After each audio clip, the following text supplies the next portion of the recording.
High people. So இன்னைக்கு நம்ம வீடியோவில் பார்க்க போகிறது ரிலையன்ஸ் பவர் அப்படின்ற கம்பெனியோட ஷேரை பற்றி தான். ஸோ இந்த கம்பெனியை பார்க்கறதுக்கு முன்னால ஓகே இந்த சாங்கை நீங்கள் கேட்டிருக்கீங்களா பாருங்க. रौनक है पावर, खुशी है पावर, उमंग है पावर, तरंग है power, power on to India on. So இந்த சாங் பார்த்தீங்கன்னா வந்து 2008ல் ஓகே இந்த கம்பெனி வந்து பார்த்தீங்கன்னா ஃபர்ஸ்ட் ஐபிஓ லான்ச் பண்ணும்போது இந்த ஐபிஓக்காக வந்து கிரியேட் பண்ண ஒரு ஆட். ஓகே ஸோ இந்த ஆடை லான்ச் பண்ணி வந்து பார்த்தீங்கன்னா ரொம்ப கிரேசியாக இருந்தாங்க 2008ல். ஏன்னா இந்த கம்பெனி வந்து ரிலையன்ஸ் கம்பெனிலேருந்து வர வர ஒரு கம்பெனி இது. ஓகே ஸோ திருபாய் அம்பானி பார்த்தீங்கன்னா அவரோட 2 சன்ஸ் முகேஷ் அம்பானி, அனில் அம்பானி. ஸோ 2 பேருக்கும் வந்து பார்த்தீங்கன்னா அவர் இறந்த பிறகு அவரோட சொத்தை பிரிச்சு கொடுத்தாங்க. ஸோ சொத்தை பிரிக்கும்போது பார்த்தீங்கன்னா முகேஷ் அம்பானி கிட்ட ரிலையன்ஸ் இண்டஸ்ட்ரீஸ் ஸோ இந்த ஆயில் அண்ட் கேஸ் கம்பெனி போயிடுச்சு. அண்ட் அனில் அம்பானி ஓகே அவரோட தம்பி. ஓகே ஸோ இவர்கிட்ட வந்து பார்த்தீங்கன்னா நிறைய கம்பெனிஸ் வந்து பார்த்தீங்கன்னா இவர் ஸ்டார்ட் பண்ணாரு. ஓகே அவர்கிட்ட வந்து பார்த்தீங்கன்னா அந்த சொத்து பிரிக்கும் போது ஒரு சில கம்பெனிஸ் அவர் ஸ்டார்ட் பண்ணாரு. அதுல ஒன்று தான் வந்து ரிலையன்ஸ் பவர். ஓகே ஸோ சொத்து பிரிச்ச உடனே வந்து பார்த்தீங்கன்னா அவர் ஸ்டார்ட் பண்ணிட்டார் இந்த கம்பெனியை. ஓகே 2008ல். ஸோ இந்த சாங் இப்போ நீங்க கேட்ட இந்த ஆட் சாங் இருக்கு பார்த்தீங்களா, இது வந்து அந்த டைம்ல ரொம்ப கிரேசியா வந்து எல்லாருமே ரொம்ப ஃபேமஸா இருந்த ஒரு சாங் இது. இந்த சாங்க கிட்டத்தட்ட நம்பியே ஓகே எக்கச்சக்கமான பேர் டிமேட் அக்கவுண்ட் ஸ்டார்ட் பண்ணி ஓகே இன்வெஸ்ட் பண்ண ஆரம்பிச்சாங்க ஸ்டாக் மார்க்கெட்ல அந்த டைம் தான். இதே டைம்ல பார்த்தீங்கன்னா இவங்க இந்த கம்பெனி லான்ச் பண்ணும்போது 10,000 crore ஐபிஓ வந்து இவங்க லான்ச் பண்ணாங்க. அப்ராக்சிமேட்டா ஒரு 10,000 crore ஐபிஓ. ஸோ அதுக்கு முன்னால வந்து பார்த்தீங்கன்னா இந்த சைஸ் வந்து ஐபிஓ யாருமே லான்ச் பண்ணதே இல்ல. இதுதான் வந்து அந்த டைம்ல 2008ல இருக்கிறதுல பிக்கஸ்ட் ஐபிஓ இந்த ரிலையன்ஸ் பவர் தான். ஸோ இவ்வளோ ரூபாய் வந்து பார்த்தீங்கன்னா எப்படி வந்து ஆ ஒரு ஜெனரல் பப்ளிக் வந்து குடுத்தாங்க அப்படின்னு பார்த்தீங்கன்னா, அவ்வளோ நல்ல கம்பெனின்னு கேட்டீங்கன்னா, ஆக்சுவலி இந்த கம்பெனி வந்து அப்போ வந்து எக்ஸிஸ்டன்ஸ்லயே இல்ல. இவங்க வந்து பார்த்தீங்கன்னா வந்து பெரிய லெவல்ல எதுவும் வந்து பார்த்தீங்கன்னா, இவங்க வந்து பவர் ப்ராஜெக்ட்ஸ் எதுவுமே பண்ணல. பண்ணாத போதே இவங்க ரிலையன்ஸ் அப்படின்ற இந்த குரூப்போட நம்பிக்கை மேல இருந்த நம்பிக்கையில ஓகே எல்லாருமே வந்து பார்த்தீங்கன்னா, இதுல இன்வெஸ்ட் பண்ண ஆரம்பிச்சாங்க. ஸோ 10,000 crore கிட்ட இவங்க வந்து கலெக்ட் பண்ணாங்க 2008ல. ஸோ இவர் அதே டைம்ல வந்து ஸ்டார்ட் பண்ண நெறைய கம்பெனி ஸ்டார்ட் பண்ணாரு. ஸோ அந்த கம்பெனி வந்து பார்த்தீங்கன்னா, ரிலையன்ஸ் இன்ஃப்ராஸ்ட்ரக்சர்னு ஒரு கம்பெனி ஸ்டார்ட் பண்ணாரு. அதுக்கப்புறம் வந்து ரிலையன்ஸ் கம்யூனிகேஷன் ஒண்ணு ஸ்டார்ட் பண்ணாரு. அதுக்கப்புறம் வந்து பார்த்தீங்கன்னா, ரிலையன்ஸ் மீடியா ஒர்க்ஸ் அப்படின்ட்டு ஸ்டார்ட் பண்ணாரு. ஓகேங்களா? ஸோ ஏடிஏஜின்னு சொல்லிட்டு இவரு ஒரு குரூப் வச்சிருந்தாரு. So Anil Anil Dhirubhai Ambani group okay அப்படின்னு சொல்லிட்டு பார்த்தீங்கன்னா, ஏடிஏஜி அப்படின்னு சொல்லிட்டு ஒரு குரூப்ல இந்த எல்லா கம்பெனியும் வச்சிருந்தாங்க. இது தவிர்த்து ரிலையன்ஸ் ஃபினான்ஸ் அப்படின்னு சொல்லிட்டு பார்த்தீங்கன்னா, எக்கச்சக்கமான கம்பெனிஸ் இவங்க வச்சிருந்தாங்க. ஓகே. ஸோ அந்த எல்லா கம்பெனியோட நிலைமையுமே இப்ப எப்படி இருக்கு? ஓகே. இந்த கம்பெனில இன்வெஸ்ட் பண்ணலாமா? வேணாமா? அப்படின்றதான் இந்த வீடியோவோட கான்செப்ட். ஓகே. ஸோ நீங்க நெறைய பேர் என்ன கேட்டிருக்கீங்கன்னா, எதுக்கு லாஸ் மேக்கிங் கம்பெனி வந்து நீங்க எடுத்து சொல்றீங்க? அதுல இன்வெஸ்ட் பண்ண வேணான்றத நான் எங்களுக்கே தெரியுதே. அது சொல்லாதீங்க. எந்த கம்பெனில இன்வெஸ்ட் பண்ணலான்னு வேணா சொல்லுங்கன்னு கேட்கறாங்க. ஸோ அந்த ஐடியால தான் நானும் இந்த வீடியோ ஸ்டார்ட் பண்ணேன். ஓகே. ஸோ ஒரு ப்ராஃபிட் மேக்கிங் கம்பெனி பத்தி எக்ஸ்பிளைன் பண்ணலான்னு. ஆனா என்ன அப்படின்னு பார்த்தீங்கன்னா, இப்ப லேட்டஸ்ட்டா அந்த நியூஸ் பேப்பர் ஆர்டிகிள் என்ன குடுத்திருக்காங்கன்னா, ரிலையன்ஸ் பவர் இந்த கம்பெனில தான் பார்த்தீங்கன்னா, highest number of retail shareholders. So உங்கள மாரி என்ன மாரி ரீட்டெயில் ஷேர் ஹோல்டர்ஸ் நெறைய பேர் வந்து இதுல இன்வெஸ்ட் பண்ணியிருக்காங்க அப்படின்றத இவங்க கிளியரா சொல்லியிருக்காங்க. ஓகேங்களா? ஸோ எவ்வளோ பேர் இன்வெஸ்ட் பண்ணியிருக்காங்க பார்த்தீங்கன்னா, இந்த ரிலையன்ஸ் கம்பெனி, பவர் கம்பெனி எவ்வளோ பேர் இன்வெஸ்ட் பண்ணியிருக்காங்கன்னா, 2017ல 34 லேக் ஆஃப் ஆ இன்வெஸ்டர்ஸ் இருந்திருக்காங்க. 34 லேக்ன்றது எல்லாரையும் சேர்த்து. ஸோ வந்து பார்த்தீங்கன்னா, ஃபாரினர்ஸ் ஓகே. அ domestic institutional investors, mutual fund, pension fund, government இவங்க மாரி எல்லாரையுமே ஆட் பண்ணி மொத்தமே வந்து பார்த்தீங்கன்னா, 34 லேக் இன்வெஸ்டர்ஸ் இதுல இருந்திருக்காங்க. ஓகேங்களா? 35 லேக்ஸ் எடுத்துக்கோங்களேன். இப்போ வந்து பார்த்தீங்கன்னா, கிட்டத்தட்ட 44 லேக்ஸ் ஆயிருக்காங்க. கிட்டத்தட்ட இது 9 லேக்ஸ் எக்ஸ்ட்ரா ஆயிருக்காங்க. இந்த லாஸ்ட் ரீசென்ட்டான ஒரு ஃபியூ இயர்ஸ்ல 9 லேக் ஆக்கியிருக்காங்க. இப்போ நீங்க அப்படியும் பார்க்கலாம். இல்ல ஒரு டைம்ல பாருங்க 2020ல 31 லேக்ஸ் இருந்தவங்க இப்ப 43 லேக் கூட ஆயிட்டாங்க. கிட்டத்தட்ட இது 12 லேக் பீப்பிள். ஓகே. அவ்ளோ பேர் வந்து இப்ப இதுல இன்வெஸ்ட் பண்றாங்க. ஏன் இவ்ளோ பேர் இன்வெஸ்ட் பண்றாங்கன்றது ரொம்ப எனக்கே ஆச்சரியமா இருக்கு. ஓகேங்களா? ஸோ ஏன் அவங்க இன்வெஸ்ட் பண்றாங்க அப்படின்றதும் பார்க்கலாம். இந்த கம்பெனி எப்படி இருக்குன்னு பார்க்கலாம். இதோட ஃபியூச்சர் எப்படி இருக்குன்னு பார்க்கலாம். இது வந்து ஒரு இன்வெஸ்டர் அவேர்னஸ் வீடியோ தான். இது வந்து இன்வெஸ்ட்மென்ட் வீடியோ அப்படின்றது இல்ல. ஓகே. ஏன்னா இன்வெஸ்ட்மென்ட் வீடியோ நான் போட்டேன்னா, ஓகே கவர்ன்மெண்ட் வந்து பார்த்தீங்கன்னா போடக்கூடாதுன்னு தான் சொல்லுவாங்க. ஓகே. அத கேன்சல் பண்ணிடுவாங்க யூடியூப் சேனலயே. ஸோ அதனால அத நாங்க போட முடியாது. ஓகே. எங்களால போட முடிஞ்சது இன்வெஸ்டர் அவேர்னஸ் வீடியோ தான். இது நல்ல கம்பெனி இல்ல அப்படின்றது மட்டும் தான் எங்களால சொல்ல முடியும். ஓகே. ஸோ அதுதான் நம்ம ஸ்டார்ட் பண்ண போறோம். Okay. So intro over. Let's start the game. Okay. So Reliance power. So இவங்க என்ன பண்றாங்க அப்படின்றது ஃபர்ஸ்ட் பார்க்கலாம். ஓகே. இவங்க ஒரு power generation company. Okay. So இவங்க என்னென்னலாம் பண்றாங்க பார்த்தீங்கன்னா, பவர் ப்ராஜெக்ட், கோல்ல இருந்து பவர் எடுக்கிறது, கேஸ்ல இருந்து எடுக்கிறது, சோலார்ல இருந்து எடுக்கிறது அப்படின்றது பார்த்தீங்கன்னா, இந்த ஏரியால இருந்து இவங்க வந்து பவர் ஜெனரேட் பண்றாங்க. ஓகே. இவங்க 2008ல வந்து இவங்க ஐபிஓ லான்ச் பண்ணாங்க. ஸோ இந்நேரத்துக்கு இவங்க எங்கேயோ போயிருக்கணும். ஏன்னா கிட்டத்தட்ட இப்போ வந்து பார்த்தீங்கன்னா, ஒரு 17 வருஷம் ஆயிடுச்சு. ஆனா 17 வருஷத்துல இவங்க வச்சிருக்க ப்ராஜெக்ட்ஸே பார்த்தீங்கன்னா, கிட்டத்தட்ட 1, 2, 3, 4, 5, 6 ஓகே என்ற அளவுக்கு தான் வந்து ப்ராஜெக்ட்ஸே வச்சிருக்காங்க. இந்த 17 இயர்ஸ்ல. ஸோ அந்த வாங்குன பணத்த என்ன பண்ணாங்க அப்படின்றது இன்னும் ப்ராஜெக்ட்லயா போட்டுருக்காங்கன்ற மாரி இருக்கு இது. ஓகே. அதுலயும் ஆப்பரேட்டிங் ப்ராஜெக்ட் பார்த்தீங்கன்னா 4 தான். ஓகே. ஸோ 1 பங்களாதேஷ் அண்டர் டெவலப்மென்ட்க்கு சொல்றாங்க. இதுலயுமே மேஜரான ப்ராஜெக்ட் வந்து பார்த்தீங்கன்னா, இந்த ரோசா அப்படின்னு சொல்லிட்டு ஒரு பிளான்ட்டும், அதுக்கப்புறம் சாசன் அப்படின்னு சொல்லிட்டு ஒரு பிளான்ட். இதுதான் வந்து மேஜர் பிளான்ட்டா இருக்கு இவங்களுக்கு. மீதிலாம் பார்த்தீங்கன்னா வந்து சோலார், அதுக்கப்புறம் விண்ட்லாம் வந்து ரொம்ப ரொம்ப சின்ன சின்ன பிளான்ட் தான் வச்சிருக்காங்க இவங்க. ஓகேங்களா? சின்ன பிளான்ட்ன்றது இவங்களோட சைஸ்க்கு இது சின்ன பிளான்ட். ஓகேங்களா? ஸோ இதுதான் வந்து பார்த்தீங்கன்னா, இவங்களோட மொத்த போர்ட்ஃபோலியோவே. ஓகே. கம்பெனியோட போர்ட்ஃபோலியோ இதுதான். ஓகே. இதுதான் அவங்க பண்ற பிசினஸ். இந்த பவர் பிசினஸ்ல ஒரு பெரிய ப்ராப்ளம் இருக்கு. என்னன்னு பார்த்தீங்கன்னா, இதுக்கு ஹை கேபெக்ஸ் இன்வால்வ்ட். ஹை கேபெக்ஸ்னா, இவங்க இந்த ப்ராஜெக்ட்ஸ எப்படி இவங்க பில்ட் பண்ணுவாங்க? ஓகேங்களா? ஸோ இவங்க பாருங்க, இவங்க டேம்ஸ் கட்டணும். அது தவிர்த்து பார்த்தீங்கன்னா வந்து கோல்லேருந்து பார்த்தீங்கன்னா பவர் ஜெனரேஷன் பண்ணணும் அப்டின்னா, இதுக்கெல்லாம் ஒரு huge amount of capital expenditure இதுக்கு செலவாகும். ஓகேங்களா? ஸோ இந்த இந்த கேம பொறுத்தவரைக்கும் பார்த்தீங்கன்னா, அப்ஃப்ரண்டா நெறைய பணம் இவங்க செலவு பண்ணணும். கிட்டத்தட்ட ஒரு ஃபேக்டரி போடுறத விட அதிகமான ஒரு பணம் இவங்க செலவு பண்ணணும். பணம் வரது பார்த்தீங்கன்னா வந்து, இது ஸ்லோவா வந்து ஒரு 10 இயர்ஸ், 20 இயர்ஸ், 30 இயர்ஸ்ன்னு சொல்லிட்டு பார்த்தீங்கன்னா, அந்த அந்த அந்த பவர் ஜெனரேஷன் பிளான்ட்லேருந்து இவங்களுக்கு கொஞ்சம் கொஞ்சமா வந்து பார்த்தீங்கன்னா, அத சேல் பண்ணுவாங்க. யாருக்குன்னா கவர்மெண்ட்டுக்கு தான் இவங்க சேல் பண்ணுவாங்க மேக்ஸிமம். ஸோ கவர்மெண்ட்டுக்கு வந்து பார்த்தீங்கன்னா, சேல் பண்ணிட்டு அதுலேருந்து இவங்களுக்கு ஒரு இன்கம் வரும். ஓகேங்களா? ஸோ இதுல இன்னொரு ப்ராப்ளம் என்னன்னா, கவர்மெண்ட்டோட purchasing price. Okay. So Reliance பார்த்தீங்கன்னா, இவங்களோட இஷ்டத்துக்கு இவங்க பிரைஸ் வந்து அதிகமா சார்ஜ் பண்ண முடியுமான்னா முடியாது. ஏன்னா கவர்மெண்ட் ஒரு ஒரு பிரைஸ்ல தான் அவங்க வாங்குவாங்க. ஸோ கவர்மெண்ட் தான் இதுக்கு மேஜரான ஒரு கஸ்டமரா இருப்பாங்க. இந்த பவர் கம்பெனிங்க எல்லாருக்கும். ஓகே. அவங்க கிட்ட ஸோ இந்த பவர் கம்பெனி எல்லாருமே அவங்களுக்கு தான் அவங்க விக்கணும். ஓகே. ஸோ இல்லாட்டி மத்த வேற எதனா ஃபேக்டரிஸ் கூட அவங்க சேல் பண்ணலாம். ஓகேங்களா? மத்த ஃபேக்டரி கூட ரிலையன்ஸ் பவர் அவங்களோட பவர சேல் பண்ணலாம். ஆனா கவர்மெண்ட் தான் இதுல இருக்க பிக்கஸ்ட் ப்ரொக்யூரர். ஸோ கவர்மெண்ட்டோட ஒரு ப்ராப்ளம் என்னன்னு பார்த்தீங்கன்னா, அவங்க அவங்க ஃபிக்ஸ் பண்றது தான் ரேட்டு. ஓகே. 2வது இதுல டிலேடா பேமெண்ட் தருவாங்க. ஓகே. ஸோ பேமெண்ட் வந்து பார்த்தீங்கன்னா, ஃபாஸ்ட்டாலாம் வராது. இது எப்படியும் வந்து ஒரு டைம் ஆகும். 3 மந்த்ஸ் இல்ல 4 மந்த்ஸ்ன்னு சொல்லிட்டு இது டிலே ஆகும். ஓகே. ஸோ அந்த பேமெண்ட் டிலே ஆச்சுன்னா, அந்த டைம்லயும் உங்க கம்பெனி நடத்தி தான் ஆகணும். ஓகே. வேற வழி கிடையாது இவங்களுக்கு. ஸோ எல்லா சைட்ல பார்த்தீங்கனாலுமே இந்த செக்டரே வந்து பார்த்தீங்கன்னா, ஒரு பெரிய லாபம் சம்பாதிக்க முடியாத ஒரு செக்டரா தான் இருக்கும் இது. ஸோ பாருங்க இங்க என்டிபிசி, அதானி, ஜேஎஸ்டபிள்யூ, என்ஹெச்பிசி, எஸ்ஜிவிஎன், என்எல்டின்னு எவ்வளோ கம்பெனிங்க ரிலையன்ஸ் இருக்காங்க. இவங்க எல்லா கம்பெனியோட நெட் ப்ராஃபிட் பார்த்தீங்கன்னா, ஒண்ணும் பெருசாலாம் இருக்காது பாருங்க. 12, 20, 15, 21, 32, 26 ஓகே 17 அப்படின்றதா இருக்குது. இதுல இந்த 2 கம்பெனி இருக்கு பாருங்களேன். என்ஹெச்பிசி, எஸ்ஜிவிஎன் இதுங்க 2 பேருக்கும் மட்டும் பார்த்தீங்கன்னா, நெட் ப்ராஃபிட் அதிகமா இருக்கு. ஏன்னு பார்த்தீங்கன்னா, இது வாட்டர்ல இருந்து ஜெனரேட் ஆகுது. ஓகேங்களா? ஸோ வாட்டர்ல இருந்து ஜெனரேட் ஆகாததால இதுல அவங்களுக்கு பர்ச்சேஸ்ன்றது எதுவும் இல்ல. ஸோ ஒன்ஸ் கன்ஸ்ட்ரக்ட் பண்ணிட்டாங்கன்னா, அவங்களுக்கு பாட்டு ப்ராஃபிட் வருது.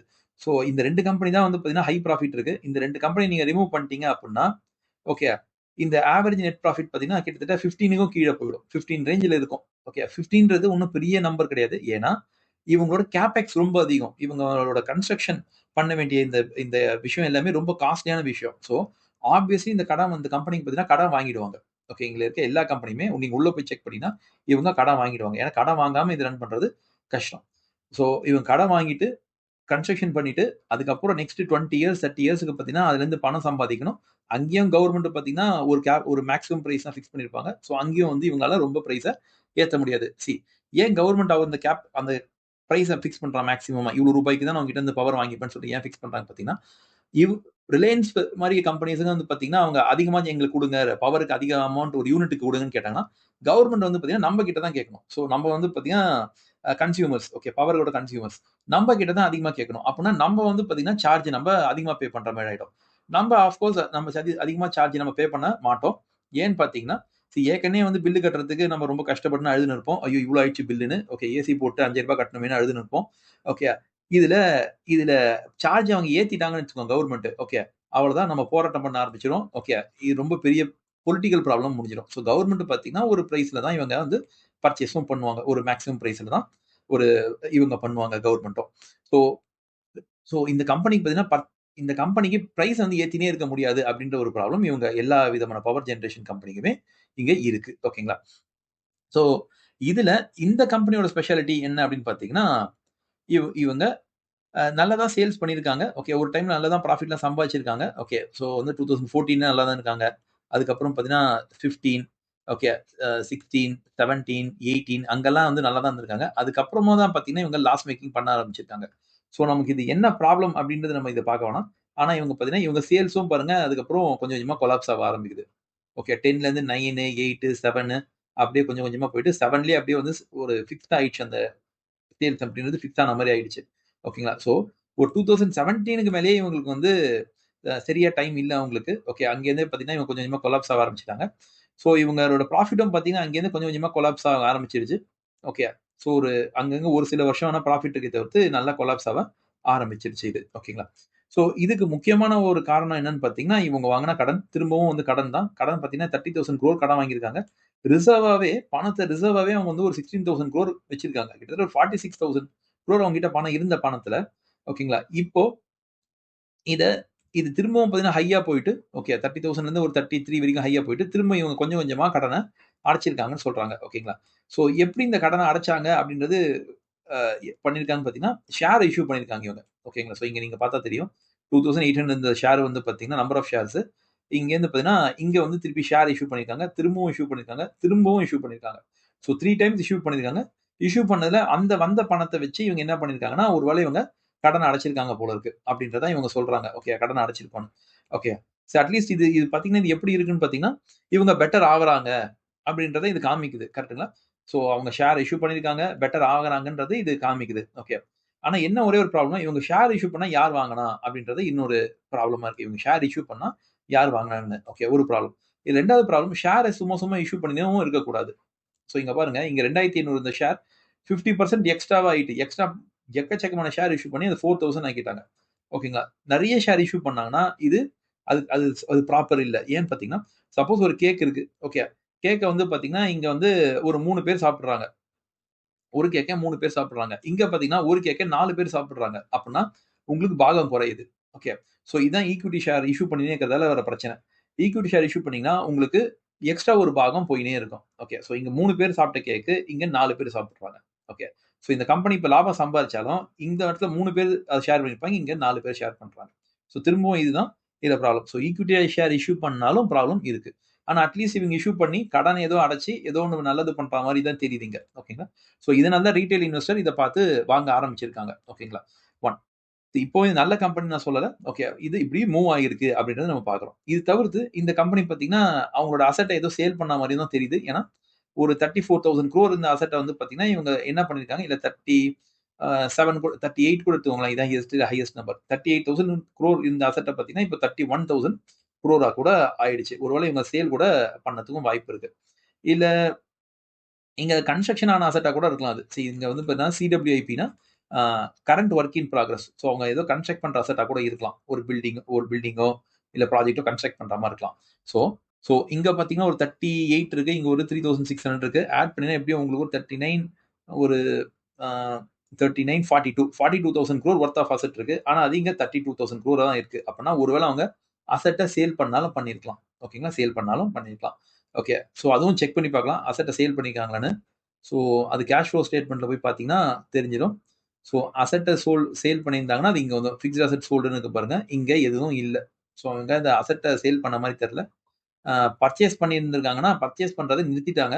ஓகே. ஸோ அது வந்து நிறுத்தியிருக்காங்க. ஸோ இவங்க இவங்க அத விக்கல அப்படின்றது நமக்கு தெரியுது. அப்ப அது ஒரு வேள டெப்ரிஷியேட் ஆனாலும் ஆகியிருக்கலாம். ஓகேங்களா? அது அது டெப்ரிஷியேட் ஆகியிருக்குன்ற மாரி எடுத்துருக்காங்க. ஸோ டெப்ரிஷியேட்னா அங்கேயாவது செக் பண்ணி பார்க்கலாம். டெப்ரிஷியேட் ஆகியிருக்கான்னு. ஸோ டெப்ரிஷியேட் பார்த்தீங்கன்னா, அ ஒரு வருஷத்துக்கு ஒரு 800 crore அப்ராக்ஸிமேட் ஒரு 900 crore இன்டூ ஒரு எத்தன வருஷம் இங்க இருக்கு? 1, 2, 3, 4, 5, 6, 7 ஸோ ஒரு 7 வருஷத்துக்கு 900 crore டெப்ரிஷியேட் ஆகுதுன்னா கூட ஒரு 6,300 crore டெப்ரிஷியேட் ஆகும் அப்படின்ற மாரி சொல்றாங்க. ஒருவேள இதுங்க இந்த அசெட் வந்து பார்த்தீங்கன்னா டெப்ரிஷியேட் ஆகியிருக்கலாம். ஓகேங்களா? இந்த அசெட் டெப்ரிஷியேட் ஆகியிருக்கலாம். அதாவது தேய்மானம் ஆகிடுச்சு அப்படின்னு சொல்றாங்க. ஸோ இவங்க அசெட்ட விக்கல. அது தேய்மானம் தான் ஆகியிருக்கு. அதுவும் நமக்கு கிளீனா தெரியுது. ஓகே. ஆனா எப்படி இந்த கடன அடைச்சாங்கன்னா, ஈக்விட்டி ஷேர் இஷ்யூ பண்ணி இந்த கடன அடைச்சிருக்காங்க. ஸோ அவங்க பெட்டரா தான் ஆகுறாங்கன்ற மாரி தான் இருக்கு. ஸோ இந்த கடன அடைச்சதால கன்ஃபர்ம்டா வந்து பார்த்தீங்கன்னா இந்த கடன அடைச்சதால கன்ஃபர்ம்டா இந்த கம்பெனிக்கு வட்டி கம்மியா தான் ஆயிருக்கும். ஸோ அதுவா செக் பண்ணலாம். இந்த கம்பெனிக்கு பார்த்தீங்கன்னா, கிட்டத்தட்ட ஒரு 3000 கோடி இருந்த வட்டி, அது வந்து பார்த்தீங்கன்னா 2000 கோடி ஆயிருக்கு. ஸோ அவங்க கடன அடைச்சதால தான் இந்த வட்டி கம்மியாயிருக்கு. ஸோ அந்த இடத்துலயும் இவங்க கரெக்ட்டா தான் பண்ணிருக்காங்க. ஓகேங்களா? அதெல்லாம் கரெக்ட்டா தான் பண்ணிருக்காங்க. ஸோ இந்த கம்பெனி பார்த்தீங்கன்னா, ஓவரால் இது பெட்டர் ஆகுற மாரி தான் இருக்கு. கரெக்ட்டுங்களா? இது பெட்டர் ஆகுற மாரி தான் இருக்கு. ஓகே. ஸோ அப்ப இந்த கம்பெனில என்ன ப்ராப்ளம் இருக்கு? ஓகே. இல்ல என்ன பிரச்சனை இருக்கு அப்படின்னு வேணாலும் பார்க்கலாம். ஓகே. எல்லாம் கரெக்ட்டா தானே இருக்கு அப்படின்ற மாரி தான் இருக்கு இது. ஓகே. எல்லாம் கரெக்டா இருந்தாலும் இந்த கம்பெனியோட செக்டர் அதுதான் இதுல இருக்க பிரச்சனையே. இந்த செக்டர் வந்து பாத்தீங்கன்னா நம்ம இன்னும் உள்ள நிறைய பணம் போட்டாதான் இந்த கம்பெனி வந்து பாத்தீங்கன்னா growth இருக்கும். ஸோ உங்களுக்கு கம்பெனிக்கு இப்போ growth இருக்குமானா இருக்காது. ஏன்னா இவங்க பெருசா அசெட் வாங்குறதே இல்ல. அசெட்ல இன்வெஸ்ட் பண்றது இல்ல. இப்பதான் கடன் அடைச்சிருக்காங்க. ஓகே. ஸோ அசெட் இவங்க பண்ண மாட்டாங்க. அப்படின்னா அசெட்டே வந்து பெருசா புஷ் பண்ணலன்னா அப்போ சேல்ஸ் வந்து நீங்க புதுசா நீங்க வந்து பாத்தீங்கன்னா பவர் பிளான்ட் கட்டினே இருந்தீங்கன்னா தான் உங்களுக்கு சேல்ஸ் இன்கிரீஸ் ஆகும். அப்பனா இந்த கம்பெனிக்கு சேல்ஸ் இன்கிரீஸ் ஆகாது. ஏன்? ஏன்னா இருக்கிற அசெட்டை தான் அவங்க யூஸ் பண்ணிட்டு இருக்காங்க. ஓகே. அந்த அசெட்டும் டிப்ரிஷியேட் ஆகினே தான் இருக்கு. அதுவும் தேய்மானம் ஆகினே தான் இருக்கு. ஆக மொத்தம் அடுத்த பல வருஷங்களுக்கு சேல்ஸ் இன்கிரீஸ் ஆகாது. 1 ஓகே. இதே மாரி இவங்க புஷ் பண்ணாலும் ஒரு வருஷத்துக்கு பதிலா ரூ. 3000 கோடி இவங்க சம்பாதிக்கிறேன்னு சொல்றாங்க. ஆனா அத எனக்கு தெரிஞ்சு அத வந்து நம்ம ட்ரஸ்ட் பண்ணலாமா அப்படின்றது டவுட்ஃபுல்லா தான் இருக்கு. ஏன்னா இவங்களோட அதர் இன்கம் தான் வந்து பாத்தீங்கன்னா இந்த இடத்திலேயே பூஸ்ட் பண்ற ஒரு விஷயம். இந்த அதர் இன்கம் ஒரு 4000 கோடி சொல்றாங்க. 4000 கோடி எங்கேருந்தோ வந்திருக்கு. ஒரு 4000 கோடி இந்த கம்பெனிக்கு வந்திருக்கு அப்படின்னு சொல்றாங்க. இந்த 4000 கோடி வந்து பாத்தீங்கன்னா இது ஒன் டைம். இது ஒன் ஆஃப்னா இது ஒரு தடவ தான் வரும். ஓகேங்களா? சும்மா சும்மா வராது. நீங்க வேணா இங்க போய் பார்த்தீங்கன்னா தெரியும். இங்க பாருங்க எக்செப்ஷனல் ஐட்டம் குடுக்குறான் பாருங்க. எக்செப்ஷனல் ஐட்டம்னா எப்பாவது ஒரு தடவ தான் இது வரும். ஓகே. இது எதனால இது வந்திருக்குன்னு நம்ம செக் பண்ண வேணாம். ஓகே. ஆனா கிட்டத்தட்ட நீங்க பார்த்தீங்கன்னா, இதுல ஒரு 3200 கோடி. இந்த 3800 கோடியில 3200 கோடி எக்செப்ஷனல் ஐட்டம். ஓகே. அப்பன்னா என்ன மீனிங்னா, இதுல 3800ல 3200 மைனஸ் பண்ணிட்டீங்கன்னா 600. 600 தான் வந்து இங்க இருக்க வேண்டிய நம்பர். ஓகே. அப்பன்னா இது வந்து எப்பாவது வர ஒரு வருஷம் வரக்கூடிய ஒரு ஒரு இன்கம் தான் 3200 crore. அப்படி அத ரிமூவ் பண்ணிட்டீங்கன்னா, இந்த வருஷமே லாஸ் தான். 2943 இது ஒரு 3000 crore எடுத்துக்கோங்க. இந்த எக்செப்ஷன் எப்பாவது வரக்கூடிய இந்த ஒரு லாபத்த நீங்க இத ரிமூவ் பண்ணிட்டீங்கன்னா, இந்த இடம் தானாவே 0வோ இல்லாட்டி -200 போயிடும். அப்பன்னா அவங்க இந்த இயரும் ப்ராஃபிட் பண்ணல. இந்த இயரும் ப்ராஃபிட் பண்ணல. திரும்ப இங்கேயும் பாருங்க, இங்கேயும் வந்து அவங்க திருப்பி இன்னொரு எக்செப்ஷனல் ஐட்டம் தான் போல இருக்கு அது. ஆனா அதுக்கு பிரேக்கப் இல்ல. ஓகேங்களா? அதுக்கு பிரேக்கப் இல்ல. ஆனா அது எக்செப்ஷன் ஐட்டமா தான் இருக்கணும். இதையும் நீங்க ரிமூவ் பண்ணிட்டீங்கன்னா, இதுவும் 0 தான் ஆயிடும். 0 ஆவது -900க்கு போயிடும். ஓகேங்களா? சோ இதுவும் போயிடும். சோ இந்த 2 நம்பர் எப்படி வந்தது? எங்கேருந்து வந்தது? இது திரும்பி திரும்பி வருஷம் வருஷம் வருமா? வராதான்னு நமக்கு இது தெரியாது. ஓகேங்களா? ஏன்னா பாருங்க, இதுக்கு முன்னால இது மாரி ஒரு நம்பரே இதுக்கு முன்னால இல்ல. பாருங்க. அதுக்கு முன்னால எப்படி இருக்குன்னா, ஒரு ஒரு 500, 1200, 200, 400 ஓகே. மைனஸ், மைனஸ் அப்படி சொல்லிட்டு இருக்குது. சோ ஒரு ஆவரேஜா பார்த்தீங்கன்னா, ஒரு 500, 600 ஓகே. ஆனா 3800, 3900ன்றதெல்லாம் அன்இமேஜினபிள். இந்த 2 நம்பரும் நீங்க ரிமூவ் பண்ணிட்டீங்கன்னா, இந்த 2 நம்பருமே லாஸ் தான். அப்பன்னா இவங்க இவங்க ஏதோ ஒரு எதனா ஒரு அசெட்ட வித்துருக்கலாம். ஆனா அசெட் வித்த மாரி தெரியல. இல்லாட்டி எக்செப்ஷனல் கெயின் எப்படி வரும்னு எனக்கும் தெரியல. இல்ல என்ன இன்வெஸ்ட்மென்ட்ட வித்துருக்கலாம். ஓகேங்களா? அப்படி கூட வித்துருக்கலாம். அதையாவது பண்ணியிருக்காங்களா பார்க்கலாம். இன்வெஸ்ட்மென்ட் பர் சோல்டு இருக்கா? அதுவும் இல்ல. அப்ப எங்கேருந்து தான் பண்ணியிருக்காங்கன்றது நமக்குமே புரியல. ஓகேங்களா? சோ அவங்க வந்து பார்த்தீங்கன்னா, இன்வெஸ்டிங்லேருந்து அசெட்ட வாங்கவோ, விக்கவோ பெருசா பண்ணல. சரி, பணத்த எப்படின்னா ரெய்ஸ் பண்ணாங்களான்னு செக் பண்ணலாம். பணத்த ரெய்ஸ் பண்ணியிருக்காங்கன்னா, ஆ கடன அடைச்சிருக்காங்க. அது இங்க கிளீனா குடுத்துருக்காங்க பாருங்க. ஓகே. திரும்பி பார்த்தீங்கன்னா, இல்ல கடன் வாங்கியிருக்காங்கன்னு சொல்லுது இது. புரோசீட்ஸ் ஃப்ரம் பாரோவிங்ஸ். இவங்க கடன் வாங்கியிருக்காங்கன்னு சொல்லுது. ரீபேமெண்ட் ஆஃப் பாரோவிங்ஸ் கடனும் அடைச்சிருக்காங்கன்னு சொல்லுது. சோ நெட்டா பார்த்தீங்கன்னா இவங்க கடன அடைச்சிருக்காங்கன்னு சொல்லுது.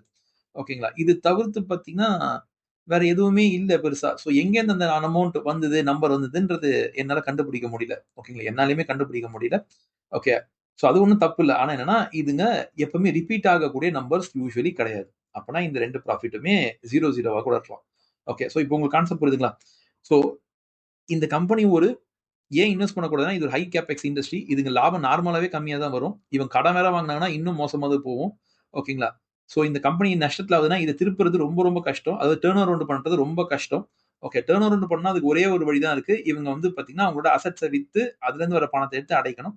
ஆனா அசெட்ஸ் வந்து இவங்க வித்த மாரி தெரியல பல வருஷமா. அது டெப்ரிஷியேட் தான் ஆகுது. சோ அசெட்ட வித்தும் பணம் வரல. சோ உங்களுக்கு எப்படி கூட்டி கழிச்சுனாலும் பாருங்களேன். ஓகே. இது அவங்க நல்லா மாட்டிக்கின ஒரு இடத்துல போய் மாட்டிக்கின மாரி ஆயிடுச்சு இந்த இந்த ரிலையன்ஸ் பவர். ஓகேங்களா? சோ அவங்களோட சேல்ஸ் ஸ்டேபிளா தான் இருக்கு. ஓகே. அசெட்ட விக்கலாம் அவங்க. சோ பணம் இல்ல. கடன் அதிகமா இருக்கு. அந்த கடன அடைக்கணும். சோ இவங்க என்னதான் பண்ணாங்கன்றது ஒரு ஒரு புதிரா தான் இருக்கு. இந்த மாரி நமக்கு நெறைய ஆன்ஸருக்கு பதில் நெறைய கொஸ்டின்ஸா வந்ததுன்னு வச்சுக்கோங்களேன். அந்த கம்பெனில நம்ம இன்வெஸ்ட் பண்ணவே கூடாது. ஓகே. ஏன்னா என்ன ஆச்சு? ஏது ஆச்சுன்னு நமக்கு உட்கார்ந்து நம்ம கண்டுபிடிக்கிறதெல்லாம் கஷ்டம். இத விட பெட்டர் கம்பெனி வேற எதுனா இருக்கும். அதுல இன்வெஸ்ட் பண்ணிட்டு நம்ம மூவ் பண்ணிட்டு போயின்னே இருக்கணும். ஓகேங்களா? அப்போ ஓகே.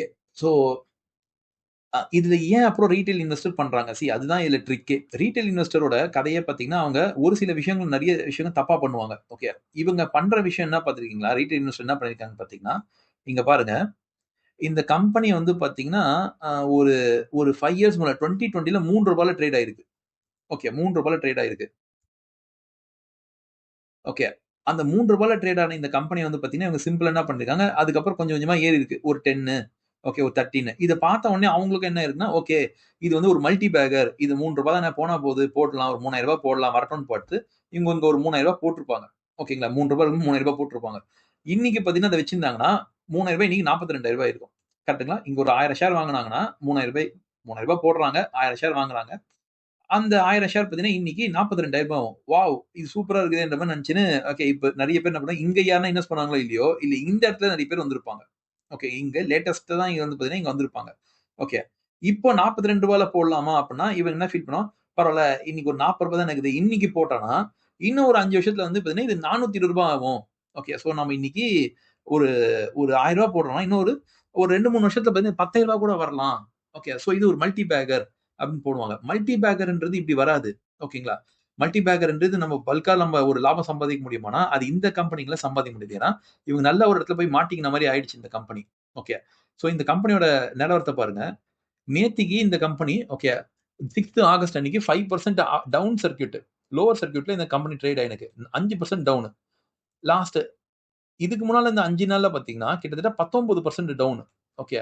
ஒரு மாசத்துல பார்த்தீங்கன்னா, இந்த கம்பெனி 34% டவுன். ஓகே.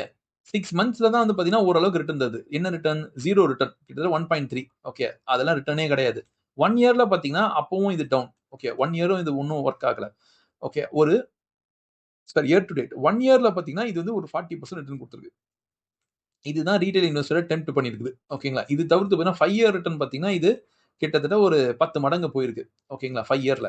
சோ, இது ஒரு மல்டி பேக்கர்ன்னு சொல்லிட்டு வராங்க உள்ள. ஆனா, இது மல்டி பேக்கர் இல்ல.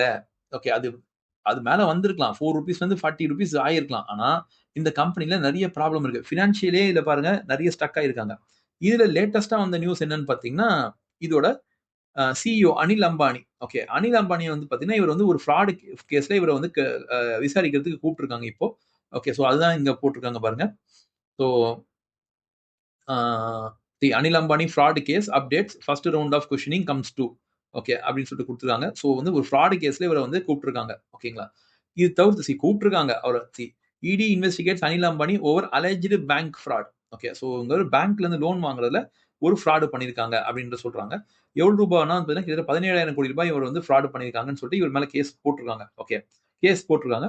சோ இன்னொரு அதே கேஸ் வந்து சொல்றாங்க, இல்ல அது 17 கோடி இல்ல, அது வந்து ₹3,000 கோடி ஃப்ராட் கேஸ்ன்னு சொல்றாங்க. சோ ஆக மொத்தம் பார்த்தீங்கன்னா, இதுல ஃப்ராடா இதுல வந்து ஒண்ணு ஒண்ணா வெளிய வருது. சோ அ இது உண்மையிலேயே இவங்க ஃப்ராட் பண்ணியிருக்காரா? இல்லையான்றது நமக்கு தேவையில்லாத விஷயம். இவர் பண்ணியிருக்காரா? இல்லையா? அது வந்து கவர்ன்மெண்ட் கண்டுபிடிக்க வேண்டிய வேலை. ஆனா, இது மாரி புரமோட்டர் இன்டெகிரிட்டின்னு சொல்லுவாங்க. ஓகே. இந்த கம்பெனில நம்ம உள்ள போக முடியுமா? போக முடியாது. கம்பெனிக்கு ஃபோன் பண்ணி எதனா விசாரிக்க முடியுமா? விசாரிக்க முடியாது. நமக்கு என்ன இருக்கிறது என்னது? நம்மளால முடிஞ்சது ஆனுவல் ரிப்போர்ட் தான் பார்க்க முடியும். இல்ல இந்த மாரி வெப்சைட்ல போயிட்டு நம்ம இதோட டேட்டாவ பார்க்க முடியும். அவ்வளதான். நமக்கு அதுக்கு மேல எந்த விதமான ரைட்ஸும் இல்ல, பெருசா பவரும் இல்ல நமக்கு. அப்போ நம்ம நம்பி இருக்கிறதே பார்த்தீங்கன்னா, புரமோட்டரா தான். அந்த ஓனர் வந்து நல்லவரா இருக்கணும். அந்த ஓனர் வந்து கிளீனா இருக்கணும்.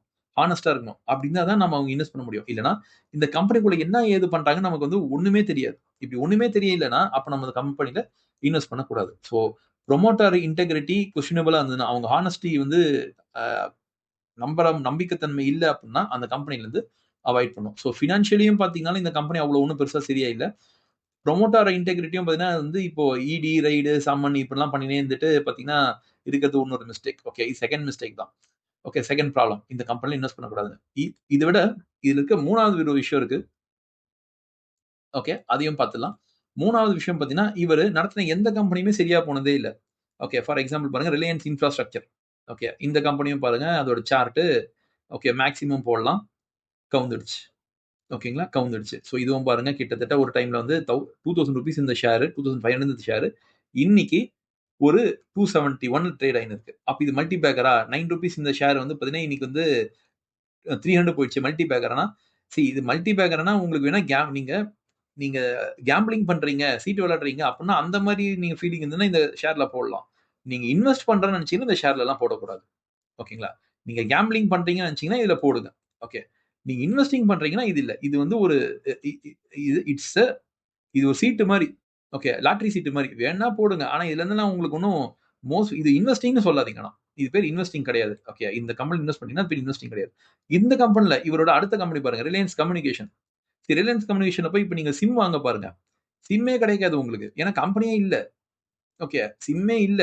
சி இந்த கம்பெனி பாருங்க படுத்தே படுத்துச்சு. ஒரு டைம்ல இந்த கம்பெனி வந்து பாத்தீங்கன்னா ₹800 ₹700 இந்த ஷேர். ஓகே, இது பாருங்க இன்னைக்கு ₹2 இருந்து போய் கடைசியில இப்போ 1.5 இருக்கு. அப்ப இந்த கம்பெனி வாங்கலாமே. ஓகே, இது வாங்கினா இது மல்டி பேக்கர் ஆகுமா? ஓகே, இந்த கம்பெனி பத்தி உங்களுக்கு எதுவுமே தெரியல. உங்களுக்கு ரிலையன்ஸ் இன்ஃப்ராஸ்ட்ரக்சர் பத்தி எதுவும் தெரியல, பவர் பத்தியும் தெரியல, ரிலையன்ஸ் கம்யூனிகேஷன் பத்தியும் தெரியலனா, அப்ப இது வாங்கினா இன்னும் மல்டி பேக்கர் இருக்குல்ல. இது ₹15 போனா கூட உங்களுக்கு 10x ஆகுமே. அப்படின்னா இதெல்லாம் ஆகாது. ஓகே, அவ்வளவுதான், இது டெட். இந்த கம்பெனி டெட். ஓகே, சோ இது ரிலையன்ஸ் கம்யூனிகேஷன். ஓகே, இதுக்கு முன்னால நம்ம பார்த்த சார்ட் ரிலையன்ஸ் இன்ஃப்ராஸ்ட்ரக்சர். ஓகே, இதுக்கப்புறம் இன்னொரு கம்பெனி நடத்தின Reliance media works. Okay, movie production பண்ணியிருந்தாரு. இதுவும் பாத்தீங்கன்னா அது இதே கதை தான் பாருங்க. ஒரு பாயிண்ட் ஆஃப் டைம்ல இது ₹1300 அந்த ஷேர். இன்னைக்கு இன்னைக்குன்றதே சொல்ல முடியாது. பேங்க்ரப்சி ஃபைல் பண்ணிட்டாங்க போல இருக்கு. ₹60 கடைசியா பாத்தீங்கன்னா 2014ல ட்ரேட் ஆயிருக்கு. ஓகே, P&L போய் பாத்தீங்கன்னா 2019 வரைக்கும் தான் கொடுத்துருக்காங்க. அதுக்கு மேல ஏன் டேட்டாவே இல்ல. ஓகே, அப்படின்னா இந்த கம்பெனிலாம் வந்து பாத்தீங்கன்னா இவர் நடத்துற எல்லா கம்பெனியோட சார்ட்டும் பாருங்க. எல்லா கம்பெனி சார்ட்டையுமே அடுத்தடுத்து காமிக்கிறேன், நீங்களே பாருங்க. இது ரிலையன்ஸ் பவரோட கடந்த 15 வருஷத்தோட சார்ட். இது ரிலையன்ஸ் பவரோட 15 வருஷ சார்ட். இது ரிலையன்ஸ் இன்ஃப்ராவோட 15 இயர்ஸ் சார்ட். இது ரிலையன்ஸ் கம்யூனிகேஷனோட 15 இயர்ஸ் சார்ட். இது ரிலையன்ஸ் மீடியாவோட 15 இயர்ஸ் சார்ட். எல்லா சார்ட்லயுமே காமனா ஒரு விஷயம் இருக்கு பாருங்க, கவுந்துச்சு. ஓகே, இந்த 5 கம்பெனி 4 கம்பெனி கவுந்துருச்சு. இதுல திடீர்னு ஒரு கம்பெனி வந்து பவுன்ஸ் ஆகுமானா அதுவும் கொஸ்டினபிள். அப்ப பாருங்க, ரிலையன்ஸ் பவர் மட்டும் இல்ல, நீங்க ரிலையன்ஸ் இன்ஃப்ராஸ்ட்ரக்சர், ரிலையன்ஸ் வந்து கம்யூனிகேஷன், இல்ல ரிலையன்ஸ் மீடியா, சிலதெல்லாம் ட்ரேடே ஆகிறது இல்ல இப்போ. ஓகே, சோ இதுங்க எல்லாத்தையும் நீங்க கிளியரா அவாய்ட் பண்ணிடணும். ஏன்னு பாத்தீங்கன்னா அந்தந்த கம்பெனியே ஒரு சரியான இடத்துல 1, 2 அந்த ப்ரொமோட்டர் மேலயும் வந்து ஓகே அவர் ஹானஸ்டா இருக்கிறதுல டவுட்டா இருக்க மாதிரியே நமக்கு தோணுது. அவர் டிஸ்ஹானஸ்ட்னு நான் சொல்லல. நான் சொல்லவும் கூடாது. அது கவர்ன்மெண்ட் தான் சொல்லணும். ஓகே, கோர்ட் தான் சொல்லணும். ஓகே, சோ அவர் ஒரு கம்பெனிங்களை சரியா நடத்தலையோ அப்படின்றது தான் எனக்கு தோணுது. ஓகே, சோ இது Reliance as a sector, okay, from Anil Ambani. Okay, from Anil Ambani is a clear avoid. Okay, is a clear avoid. Okay guys, so நம்ம நெக்ஸ்ட் வீடியோல மீட் பண்ணலாம். Thank you. சோ உங்களுக்கு இந்த வீடியோ பிடிச்சிருந்தா லைக் பண்ணுங்க, உங்க ஃப்ரெண்ட்ஸோட இந்த வீடியோவை ஷேர் பண்ணுங்க, அண்ட் மறக்காம சப்ஸ்கிரைப் பண்ணுங்க. ஸோ உங்களுக்கு எதனா டாபிக்ஸ்ல நாங்கள் வீடியோ ரெடி பண்ணணும்னு நினைச்சீங்கன்னா அதை கமெண்ட் செக்ஷன்ல போடுங்க, நாங்கள் கிரியேட் பண்றோம். ஸோ தேங்க்யூ கைஸ், நெக்ஸ்ட் வீடியோல மீட் பண்ணலாம்.